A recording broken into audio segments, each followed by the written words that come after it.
ತಿಳಿದಿದ್ದವರಿಗೆ ಮೃತ್ಯುವಿಲ್ಲ, ತಿಳಿದಿದ್ದವರಿಗೆ ಮೃತ್ಯುವಿದೆ. ಮೃತ್ಯು ಎನ್ನುವುದು ಇದು ಅಜ್ಞಾನ ಮೂಲಕವಾಗಿ ಬರುವಂತಹದ್ದು. ಅಜ್ಞಾನವೇ ಮೃತ್ಯು, ದೋಷವೇ ಮೃತ್ಯು, ನಾನು ತಪ್ಪುಗಳೇ ನಮ್ಮ ಮೃತ್ಯು.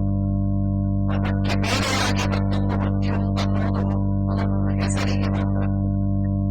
ಅದು ಕೇವಲ ಅದು ಅದಕ್ಕೆ ಕರೆಯೋದಕ್ಕೆ ಮೃತ್ಯು. ಅದು ಮೃತ್ಯುವಿನ ಯಾವ ವಿಧವಾದ ಶಕ್ತಿ ಅದಕ್ಕಿಲ್ಲ. ನಿಜವಾಗಿ ನಾವು ಪಡೆದುಕೊಂಡ, ನಾವು ನಮ್ಮ ಜೊತೆಗೆ ಇಟ್ಟುಕೊಂಡ, ನಾವು ನಿವಾರಣೆ ಮಾಡದಿರುವ ಯಾವ ಅಜ್ಞಾನವಿದೆ, ಮರಣವಿದೆ, ಭ್ರಾಂತಿ ಇದೆ, ಅದು ನಮ್ಮ ಜೊತೆಗೆ ಹುಟ್ಟಿ ಬಂದ, ನಮ್ಮ ಜೊತೆಗೆ ನಮ್ಮನ್ನೇ ಅಂಟಿಕೊಂಡು ಇದ್ದ ಮೃತ್ಯು. ಆದ್ದರಿಂದ ಆ ಮೃತ್ಯುವಿನ ವಿಷಯದಲ್ಲಿ ನಾವು ಆಲೋಚನೆ ಮಾಡಬೇಕು. ಪ್ರಮಾದಂ ವೈ ಮೃತ್ಯುಮಹಂ ಬ್ರವೀಮಿ ತಥಾ ತತ್ಪ್ರಮಾದಂ ಅಮೃತತ್ವಂ ಬ್ರವೀಮಿ. ಎಲ್ಲಿಯವರೆಗೆ ನಮಗೆ ಅಜ್ಞಾನವಿದೆ ಅಲ್ಲಿಯವರೆಗೆ ನಮಗೆ ಮೃತ್ಯುವಿನೆಲ್ಲ ನಾವು ತೊಡಲಾಗ್ತಾ ಇದ್ದೇವೆ ಎಂದು ತಿಳಿಬೇಕು. ನಾವು ಅಜ್ಞಾನವನ್ನು ಕಳೆದುಕೊಂಡ ಮೇಲೆ ನಮಗೆ ಮೃತ್ಯುವಿನ ಭಯವಿಲ್ಲ, ಮೃತ್ಯುವೂ ನಮಗಿಲ್ಲ. ಮೃತ್ಯುವಿದ್ದರೂ ಅದರಿಂದ ನಮಗೆ ಭಯವಂತೂ ಸರ್ವತಾ ಇಲ್ಲ. ಅಜ್ಞಾನವನ್ನು ಕಳೆದುಕೊಂಡು ನಾವು ದೇವರ ಸಾಕ್ಷಾತ್ಕಾರವನ್ನು, ಭಗವಂತನ ಪರತತ್ವದ ಸಾಕ್ಷಾತ್ಕಾರವನ್ನು ಮಾಡಿಕೊಂಡಾಗ ನಮಗೆ ಎಲ್ಲ ವಿಧವಾದ ಮೃತ್ಯುವಿನ ಭಯ ಹೋಯಿತು. ಅಪರೋಕ್ಷಜ್ಞಾನಿಯಾದವನಿಗೆ ಎಲ್ಲಿ ಬರೋಣ? ಅವನಿಗೆಲ್ಲಿ ಅವನ ಅಂಜಿಕೆ? ಯಾಕೆ? ಅಪರೋಕ್ಷಜ್ಞಾನ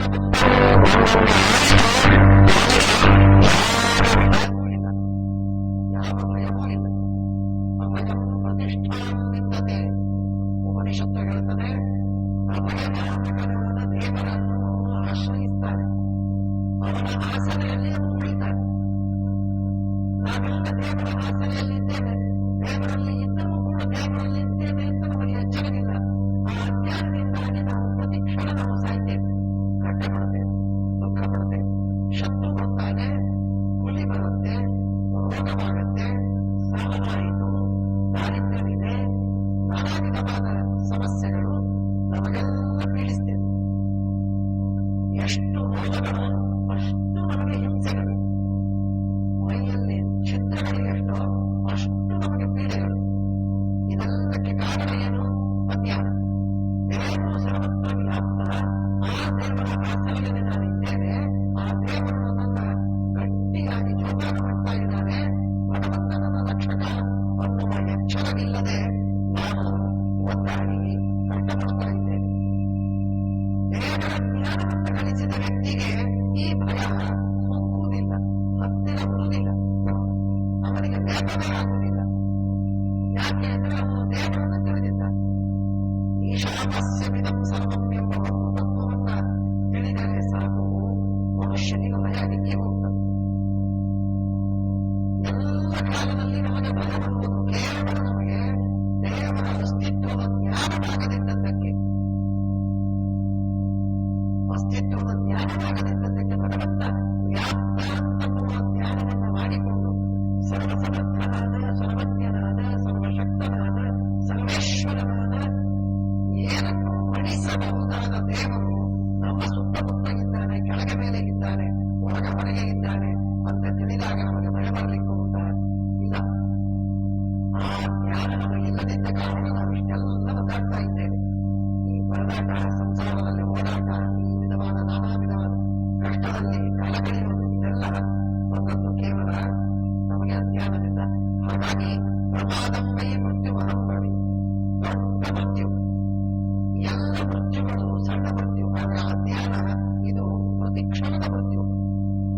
ಪ್ರತಿಕ್ಷಣದಲ್ಲಿ ನಾವು ಸಾಯುವುದು, ಹುಟ್ಟಿದ ಮೇಲೆ ಒಂದ್ಸಲ ಸಾಯ್ತಾನೆ ನಿಜ, ಅದು ಒಂದೇ ಸಲ ಸಾಯ್ತಾನೆ. ಆದರೆ ಅಜ್ಞಾನವಿದ್ರೆ ಆ ಸಾವು ಪ್ರತಿಕ್ಷಣದಲ್ಲಿ ಸಾವು. ಯಾಕೆಂದ್ರೆ ಅಜ್ಞಾನವಿದೆ, ಹಾಗಾಗಿ ಭಯವಿದೆ. ಆದ್ದರಿಂದ ನಾನಾ ವಿಧವಾದಂತಹ ಕಷ್ಟ ಕಲ್ಪನೆಗಳನ್ನ ಅನುಭವಿಸಬೇಕಾದ ಅನಿವಾರ್ಯತೆ ಇದೆ.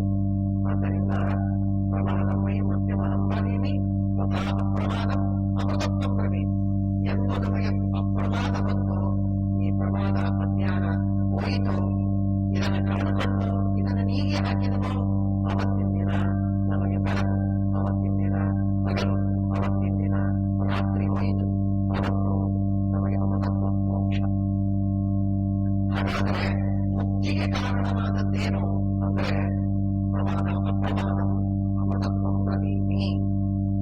ಸಹತ್ಸುಜಾತರು ಹೇಳಿದ ಈ ಎರಡು ಮಾತುಗಳೇನಿವೆ, ಪ್ರಮಾದ ಮತ್ತು ಅಪ್ರಮಾದ, ಇವೆರಡು ಮೃತ್ಯು ಮತ್ತು ಅಮೃತತ್ವ, ಇದು ಬಹಳ ಸಾರಾತ್ಸಾರಭೂತವಾದ ಎಲ್ಲ ಉಪನಿಷತ್ತುಗಳ ಎಲ್ಲ ಶಾಸ್ತ್ರಗಳ ಅತ್ಯಂತ ಗಹನವಾದ ಅತಿ ಮಹತ್ವಪೂರ್ಣವಾದ ಎರಡು ಶಬ್ದ ಪ್ರಮಾದ ಅಪ್ರಮಾದ. ಪ್ರಮಾದ ಮತ್ತು ಅಪ್ರಮಾದಗಳೇನಿವೆ, ಇದು ನಾವು ಇದ್ದದ್ದು ಪ್ರಮಾದದಲ್ಲಿ ನಾವು ಹೋಗಬೇಕಾದದ್ದು, ಪಡೆಯಬೇಕಾದದ್ದು ಅಥವಾ ಗಳಿಸಬೇಕಾದದ್ದು ಅಪ್ರಮಾದವನ್ನು. ಇದನ್ನ ನಾವು ಚೆನ್ನಾಗಿ ನೆನಪಿಟ್ಟುಕೊಂಡ್ರೆ ಪ್ರಾಯ ಸಹತ್ಸುಜಾತದ ಅತಿ ಪ್ರಧಾನವಾದಂತಹ ತತ್ವ ನಮಗೆ ಗೊತ್ತಾಗುತ್ತೆ. ಆ ಜ್ಞಾನಕ್ಕಾಗಿ, ಆ ಸಾಕ್ಷಾತ್ಕಾರಕ್ಕಾಗಿ ಅಂತಹ ನಕ್ತಂ ಹರೇವ ಅವಿನಿಷ್ಪದ್ಯತೆ ಅಂತ ಉಪನಿಷತ್ತು ಹೇಳುತ್ತದೆ. ನಕ್ತಂ ಹರೇವ ಅವಿನಿಷ್ಪದ್ಯತೆ, ಅವನಿಗೆ ರಾತ್ರಿಯೇ ಆಗದೆ ರಾತ್ರಿಯೆಲ್ಲ ಹಗಲಾಯಿತು ಅವನಿಗೆ. ನಾವು ಹಗಲಿನಲ್ಲಿದ್ದರೂ ನಮಗೆ ರಾತ್ರಿಯಲ್ಲೇ ಇರ್ತೇವೆ. ನಾವು ಜ್ಞಾನಿಯಾದ ವ್ಯಕ್ತಿ ದೇವರನ್ನು ಕಂಡಾಗ ಅವನು ರಾತ್ರಿಯಲ್ಲಿದ್ದರೂ ಅವನಿಗೆ ಹಗಲಿನಲ್ಲಿ ಸದಾಕಾಲ ಜ್ಞಾನ ಜಾಗರೂಕವಾಗಿದೆ. ಆದ್ದರಿಂದ ಅವನಿಗೆ ಪ್ರಮಾದ ಇಲ್ಲ. ಪ್ರಮಾದಂ ವೈ ಮೃತ್ಯುಮಹಂ ಬ್ರವೀಮಿ ತಥಾ ಅಪ್ರಮಾದಂ ಅಮೃತತ್ವಂ ಬ್ರವೀಮಿ ಪ್ರಮಾದಾದ್ವೈ ಅಸುರ ಪರಾಭವಂ. ನೋಡಿ ಹೇಳ್ತಾರೆ, ಸೋಲು ಏನಿದೆ ಜೀವನದಲ್ಲಿ ನಾವು ಸೋಲ್ತೇವೆ. ಸೋಲು ನಮ್ಮ ಜೀವನದಲ್ಲಿ ಹೆಜ್ಜೆ ಹೆಜ್ಜೆಗಿದೆ. ಹೆಜ್ಜೆ ಹೆಜ್ಜೆಗೆ ಗೆದ್ದಾಗೆಲ್ಲ ಸೋಲ್ತೇವೆ, ಇದು ನಮಗೆ ಎಚ್ಚರವಿಲ್ಲ. ನನ್ನ ಗೆಲುವು ನಮ್ಮ ಸೋಲಾಗಿದೆ, ಇದು ನಮಗೆ ಗೊತ್ತಿಲ್ಲ. ನಾನು ಶತ್ರುವನ್ನ ಗೆದ್ದೆ, ಭಾರಿ ನನಗೆ ಅಹಂಕಾರ ಬಂತು, ಅದು ನನ್ನ ಸೋಲು ಎನ್ನುವ ಜ್ಞಾನ ಇಲ್ಲ ನನಗೆ. ಆ ಅಹಂಕಾರ ನನಗೆ ನಾನಾ ವಿಧವಾದ ಕಷ್ಟಗಳಿಗೆ ಕಾರಣವಾಗುತ್ತೆ, ಈ ತಿಳುವಳಿಕೆ ಇಲ್ಲ ನನಗೆ. ಹಾಗಾಗಿ ನಾನು ಶತ್ರುವನ್ನು ಗೆದ್ದದ್ದು ನಿಜವಾಗಿ ಗೆಲುವು ಅಂತ ತಿಳಿದೆ. ಶತ್ರುವನ್ನು ಗೆದ್ದದ್ದು ನಿಜವಾಗಿ ಗೆಲುವಲ್ಲ, ಅಜ್ಞಾನವನ್ನು ಗೆದ್ದದ್ದು ನಿಜವಾದ ಗೆಲುವು. ಈ ಅಜ್ಞಾನದಿಂದಾಗಿ ಎಲ್ಲ ದೈತ್ಯರು, ಅಸುರರು ಸದಾ ಕಾಲ ಸೋಲ್ತಾ ಇದ್ದಾರೆ, ನಿರಂತರವಾಗಿ ಸೋಲನ್ನು ಅನುಭವಿಸ್ತಾ ಇದ್ದಾರೆ. ದೇವರನ್ನು ತಿಳಿಯದೆ, ದೇವರ ವಿಷಯದಲ್ಲಿ ಕುರುಡರಾಗಿ ಅಸುರರು ಸೋಲು ಅನುಭವಿಸ್ತಾ ಇದ್ದಾರೆ. ಫಲಾಫಲ ಅವರ ಪಾಲಿಗೆ ಸಿಕ್ಕ ಫಲವಾಗಿ. ಆದ್ದರಿಂದ ಅಜ್ಞಾನವನ್ನು ಹೋಗಬೇಕು. ದೇವತೆಗಳಿಗೂ ಕೂಡ ಅಜ್ಞಾನವನ್ನು ಸೋತುಂಟು. ದೇವತೆಗಳ ಮುಂದೆ ದೇವರು ಬಂದು ನಿಂತು, ಯಕ್ಷನಾಗಿ ಬಂದು ನಿಂತು ಹೇಳ್ತಾನೆ, ಒಂದು ಹುಲ್ಲು ಕಡ್ಡಿಯನ್ನಿಟ್ಟು ಹೇಳ್ತಾನೆ, ಅಯ್ಯ ನೀನು ಬೆಂಕಿಯಲ್ಲ, ನೀನು ಅಗ್ನಿದೇವನಲ್ಲ, ನೀನು ಬೆಂಕಿ ಇಡೀ ಜಗತ್ತನ್ನು ಸುಡಬಹುದಲ್ಲ ನೀನು. ಹೌದು, ಹಾಗಿದ್ರೆ ಈ ಹುಲ್ಲು ಕಡ್ಡಿಯನ್ನು ಸುಟ್ಟು ತೋರಿಸಯ್ಯ. ಹುಲ್ಲು ಕಡ್ಡಿಯನ್ನು ಸುಟ್ಟು ತೋರಿಸು ಅಂತಂದ್ರೆ ತಾನು ಸುಡುವುದು, ತಾನು ಸ್ವತಂತ್ರವಾಗಿ ಸುಡುವ ಶಕ್ತಿ ಉಳ್ಳವ ಅಂತ ಭ್ರಮಿಸಿದ ಅಗ್ನಿ ಒಂದು ಹುಲ್ಲು ಕಡ್ಡಿಯನ್ನು ಸುಡಲಿಕ್ಕಾಗಲಿಲ್ಲ, ಸಮರ್ಥನಾಗಲಿಲ್ಲ. ಇಡೀ ಬ್ರಹ್ಮಾಂಡವನ್ನ ಪ್ರಳಯ ಕಾಲದಲ್ಲಿ ಸುಟ್ಟು ಬೂದಿ ಮಾಡುವಂತಹ ಅಗ್ನಿದೇವನಿಗೆ ಒಂದು ಸಣ್ಣ ಹುಲ್ಲು ಕಡ್ಡಿಯನ್ನು ಸುಡುವುದು ಸಾಧ್ಯವಾಗಲಿಲ್ಲ. ವಾಯುವಿಗೆ, ಪ್ರವಾಹ ವಾಯು ಮುಖ್ಯ ಪ್ರಾಣ ದೇವರಲ್ಲ, ಬೀಸುವ ಗಾಳಿ, ಆ ಬೀಸುವ ಗಾಳಿಯ ದೇವತೆ, ಆ ಗಾಳಿ ದೇವನಿಗೆ ಹೇಳಿದರು, ಈ ಹುಲ್ಲು ಕಡ್ಡಿಯನ್ನು ಹಾರಿಸು. ಆಗಲಿಲ್ಲ ಅವನಿಗೆ. ಅಂದ್ರೆ ತಾನು ಸ್ವತಂತ್ರ ಅಂತ ತಿಳಿದವನಿಗೆ ಇನ್ನೇನು ಸೋಲಬೇಕು ಹೇಳಿ? ದೊಡ್ಡ ಅಜ್ಞಾನದಿಂದ ಸೋತವನಿಗೆ ಇನ್ಯಾವ ವಿಧವಾದ ಗೆಲುವಲ್ಲ, ಯಾವ ಗೆಲುವಲ್ಲ. ಅಜ್ಞಾನದ ಸೋಲೆ ದೊಡ್ಡ ಸೋಲು. ಇಡೀ 14 ಲೋಕಗಳನ್ನು ಗೆದ್ದು ಬಂದಿದ್ದಿ ಅಂತ ನಿನಗೆ ಅಹಂಕಾರವಿದೆ ಹಿರಣ್ಯಕಶಿಪು. ಆದರೆ ಒಳಗಿರುವ 6 ಶತ್ರುಗಳನ್ನ ನೀನು ಗೆದ್ದಿಲ್ಲ. ಆದ್ದರಿಂದ ನೀನು ಶತ್ರುಗಳನ್ನ ಗೆದ್ದವನಲ್ಲ, ನೀನು ಸೋತವನು. ನೀನು ಜಗತ್ತಿನ ಶತ್ರುಗಳನ್ನ ನೀನು ಗೆದ್ದಿರಬಹುದು, ಒಳಗಿನ 6 ಶತ್ರುಗಳನ್ನ ನೀನು ಸೋತಿದ್ದೀನಿ ಅಂತ ಎಚ್ಚರ ಕೊಡ್ತಾರೆ ಪ್ರಹ್ಲಾದರಾಜರು ಹಿರಣ್ಯಕಶಿಪು. ಹಾಗೆ ಇಲ್ಲಿ ಹೇಳ್ತಾರೆ, ಪ್ರಮಾದಾದ್ವೈ ಅಸುರಾಹ ಪರಾಭವಂ ಅಪ್ರಮಾದ ಬ್ರಹ್ಮಭೂತಾಹ ಸುರಾಶ್ಚ. ಜ್ಞಾನ ಅನ್ನುವುದು ದೇವತೆಗಳ ಲಕ್ಷಣ, ಅಜ್ಞಾನ ತಪ್ಪು ಅಸುರರ ಲಕ್ಷಣ. ಎಂದಿಗಾದರೂ ಸತ್ಯ, ಎಂದಿಗೂ ಸದಾಕಾಲ ದೇವರನ್ನ ತಪ್ಪಾಗಿ ತಿಳಿದು ಸದಾಕಾಲ ದೇವರ ಅಜ್ಞಾನದಲ್ಲಿ ಮುಳುಗುವವರು ದೈತ್ಯರು, ಅಸುರರು, ಪಿಶಾಚರು. ಅವರಿಗೆ ಅಜ್ಞಾನವೇ ಇದೆ, ಸದಾಕಾಲ ಅಜ್ಞಾನವೇ. ಅದಕ್ಕೆ ವಿಪರೀತವಾಗಿ ಯಾರು ಜ್ಞಾನವನ್ನು ಗಳಿಸ್ತಾರೋ ಅವರೆಲ್ಲರ ಸುರರು. ಸುಖವನ್ನು ಅನುಭವಿಸಲು ಯೋಗ್ಯರಾದವರು, ಮುಕ್ತಿಯನ್ನು ಹೊಂದಲು ಯೋಗ್ಯರಾದವರು. ಆದ್ದರಿಂದ ಮುಕ್ತಿ ಯೋಗ್ಯರಾದವರು ಈ ಸಂಸಾರದಿಂದ ಬಿಡುಗಡೆಯನ್ನು ಹೊಂದುವುದಕ್ಕೆ ಒಂದೇ ಒಂದು ದ್ವಾರ ಒಂದೇ ಒಂದು. ಉಳಿದೆಲ್ಲ ಕಡೆಗೆ ಬೇಲಿ, ಅಜ್ಞಾನದ ಬೇಲಿ ಇದೆ, ಒಂದು ಕಡೆಗೆ ದ್ವಾರವಿದೆ. ಆ ದ್ವಾರ ಜ್ಞಾನದ ದ್ವಾರ, ನಾಣ್ಯಪಂತಹ. ಇನ್ನೊಂದು ದ್ವಾರ ಇಲ್ಲ. ಹಾಗಾಗಿ ಆ ದ್ವಾರವನ್ನು ಕಂಡು ಹಿಡಿದು ಆ ದ್ವಾರದಲ್ಲಿ ನಡೆದು ಮುನ್ನುಗ್ಗಿ ಹೊರಬಂದಂತಹ ವ್ಯಕ್ತಿಗಳು ಸುರ, ಅವರು ಮುಕ್ತಿಯೋಗ್ಯ. ಉಳಿದವರಾರು ಮುಕ್ತಿಯೋಗ್ಯರಲ್ಲ. ಪ್ರಮಾದಾದ್ವೈ ಅಸುರ ಪರಾಭವನ್ನ ಪ್ರಮಾದಾತ್ ಬ್ರಹ್ಮಭೂತಾಸ್ತುರಾಶ್ಚ ನೈವ ಮೃತ್ಯುರು ವ್ಯಾಘ್ರ ಇವಾತ್ತಿ ಜಂತು. ಮೃತ್ಯು ಹುಲಿ ಬಂದು ಒಬ್ಬ ಮನುಷ್ಯನ ಬಿಸಿ ಮಾಂಸವನ್ನು ತಿನ್ನುವಂತೆ ಮೃತ್ಯು ನಮ್ಮನ್ನು ಬಂದು ಕೊಲ್ಲುವುದಿಲ್ಲ. ಕೊಲ್ಲತ್ತೆ ಅಂತ ತಿಳ್ಕೋಬೇಡ. ನೈವ ಮೃತ್ಯುರು ವ್ಯಘ್ರ ಇವಾತ್ತಿ ಜಂತು ನಶ್ಯಸ್ಯ ರೂಪಂ ಉಪಲಭ್ಯತೆ. ಬೇರೆ ಬೇರೆ ಕಾರಣದಿಂದ ಮೃತ್ಯುವಾಯಿತು ಅಂತ ಹೇಳ್ತೇವೆ, ಆದ್ರೆ ಮೃತ್ಯುವಿಗೆ ರೂಪವಿಲ್ಲ. ಮೃತ್ಯುವಿಗೆ ರೂಪ ಉಂಟಾ? ಇಲ್ಲ. ಶಸ್ತ್ರದಿಂದ ಸತ್ತ, ಅಸ್ತ್ರದಿಂದ ಸತ್ತ, ಗುಂಡು ಹಾಕಿದ್ದಕ್ಕೆ ಸತ್ತ, ನೀರಿನಲ್ಲಿ ಮುಳುಗಿ ಸತ್ತ. ನಿಮಿತ್ತಗಳು ಕೋಟಿ, ಸಾವಿರ ನಿಮಿತ್ತಗಳು, ಲಕ್ಷ ನಿಮಿತ್ತಗಳು, ಆದ್ರೆ ಮೃತ್ಯುವಿಗೆ ರೂಪವಿಲ್ಲ. ನಿಮಿತ್ತಗಳಿಗೆ ರೂಪವಿದೆ. ನಾನಾ ವಿಧವಾದ ನಿಮಿತ್ತಗಳಿವೆ. ರಾಕ್ಷಸರಿದ್ದಾರೆ, ಪ್ರಾಣಿಗಳಿವೆ, ಅಸ್ತ್ರಶಸ್ತ್ರಗಳು, ಮಂತ್ರಯಂತ್ರಗಳು, ಔಷಧಿಗಳು, ಅಥವಾ ನೀರು, ಬೆಂಕಿ, ವಿಷ, ಇದೆಲ್ಲ ನಿಮಿತ್ತಗಳು. ಆದರೆ ಸಾವಿಗೆ, ಮೃತ್ಯುವಿಗೆ ರೂಪವಿಲ್ಲ. ಮೃತ್ಯುವಿಗೆ ರೂಪವಿಲ್ಲ. ಹೇಳ್ತಾರೆ, ಯಮಂ ದ್ವೇಕೆ ಮೃತ್ಯು ಮತುಲ್ಯಮಾಹು ಆತ್ಮಾವಾತಂ ಅಮೃತಂ ಬ್ರಹ್ಮಚರ್ಯಂ. ಕೆಲವರು ಹೇಳ್ತಾರೆ ಆ ಯಮನನ್ನ ಮೃತ್ಯು ಅಂತ ಹೇಳ್ತಾರೆ. ಆದರೆ ನಿಜವಾಗಿ ಜ್ಞಾನಿಗಳು ಹೇಳುವುದೇನು ಅಂತಂದ್ರೆ, ಕೊನೆಯಲ್ಲಿ ಭಗವಂತ ಮೃತ್ಯು, ಎಲ್ಲರಿಗೆ ಮೃತ್ಯು, ಕೊನೆಯಲ್ಲಿ ಮೃತ್ಯು, ಸ್ವತಂತ್ರ ಮೃತ್ಯು, ದೇವರಬ್ಬ, ಇನ್ಯಾರೂ ಅಲ್ಲ. ದೇವರ ಇಚ್ಛೆ ಇದ್ದವರು ಮಾತ್ರ ಸಾಯಬೇಕು. ದೇವರು ಇಚ್ಛೆ ಇಲ್ಲದಿದ್ದವರು ಮೃತ್ಯು ಎಂದೆಂದಿಗೂ ಹೊಂದಲಿಕ್ಕಿಲ್ಲ. ದೇವರು ಇಚ್ಛೆ ಪಟ್ಟ ಆಗ ಎಲ್ಲರಿಗೆ ಮೃತ್ಯು. ಯಾರಿಗಾದರೂ ಮೃತ್ಯು ಬರಲಿ, ದೇವರು ಇಚ್ಛೆ ಪಡಬೇಕಾದ.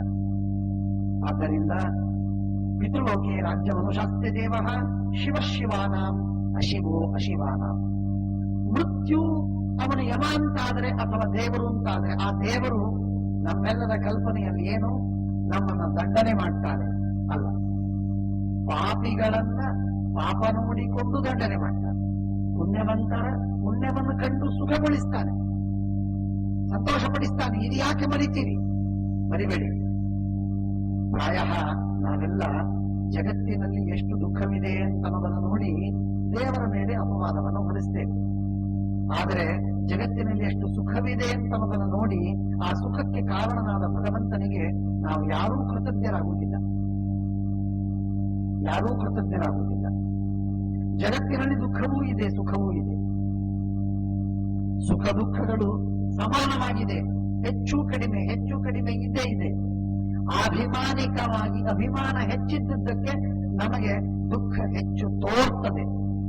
ದುಃಖ ಹೆಚ್ಚು ಇದ್ದದ್ದಲ್ಲ. ದುಃಖ ಹೆಚ್ಚು ಜಗತ್ತಿನಲ್ಲಿ ಇಲ್ಲ. ಶಾಸ್ತ್ರ ಹೇಳುವ ಮಾತು. ಶಾಸ್ತ್ರ ಹೇಳ್ತದೆ, ದುಃಖ ಜಗತ್ತಿನಲ್ಲಿ ಹೆಚ್ಚಿದೆ ಅಂತ ತೋರಿಸಿಕೊಡುವುದಕ್ಕೆ ಕಾರಣವೇನು ಅಂದ್ರೆ, ನಿನಗೆ ಸಹನೆಯಾಗದಷ್ಟು ದುಃಖವಿದೆಯೋ, ಆದ್ದರಿಂದ ಇದನ್ನು ಬಿಟ್ಟು ನೀನು ಮುಕ್ತನಾಗು, ಮುಕ್ತಿಗೆ ಹೋಗು ಅನ್ನುವುದಕ್ಕಾಗಿ ಸಂಸಾರದಲ್ಲಿ ದುಃಖವಿದೆ ಅಂತ ಹೇಳಿದ್ದೇ ಹೊರತು ವಾಸ್ತವಿಕವಾಗಿ ಬರೀ ದುಃಖ ಸಂಸಾರದಲ್ಲಿಲ್ಲ. ಸುಖವೂ ಇದೆ, ಬೇಕಾದಷ್ಟು ಸುಖವಿದೆ.